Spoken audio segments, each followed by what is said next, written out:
नमस्कार दोस्तों। देश में चुनाव सुधार की दिशा में एक बड़ी खबर सामने आई है। सुप्रीम कोर्ट ने एक बेहद गंभीर मामले में केंद्र सरकार और चुनाव आयोग से जवाब मांगा है।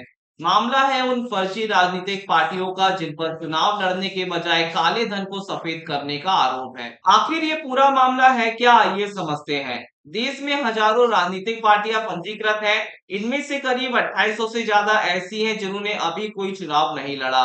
ये पार्टियां रजिस्टर्ड तो है लेकिन इन्हें कोई मान्यता नहीं मिली है। एक जनहित याचिका में इन पार्टियों पर सीधा आरोप लगा है कि ये सिर्फ काले धन को सफेद करने का जरिया बन गई है। यह याचिका वकील अश्विनी उपाध्याय ने दायर की है। उनका आरोप है कि कुछ बड़ी कंपनियां और व्यक्ति हवाला के जरिए इन पार्टियों को बड़ी मात्रा में चंदा देते हैं। इसके बाद ये पार्टियां 20% कमीशन काटकर बाकी पैसा उन्हें वापस कर देती हैं। इस तरह काला धन आसानी से सफेद हो जाता है और इस लेन देन का कोई हिसाब नहीं रहता। याचिका में यह भी कहा गया कि मौजूदा कानून यानी जन प्रतिनिधित्व अधिनियम 1951 में ऐसी पार्टियों की फंडिंग को लेकर कोई सख्त प्रावधान नहीं है। इस कानूनी खामी का फायदा उठाकर ये पार्टियां बेखौफ होकर अपना धंधा चला रही हैं। चुनावी फंडिंग में पारदर्शिता की कमी भारत में हमेशा से एक बड़ा मुद्दा रही है।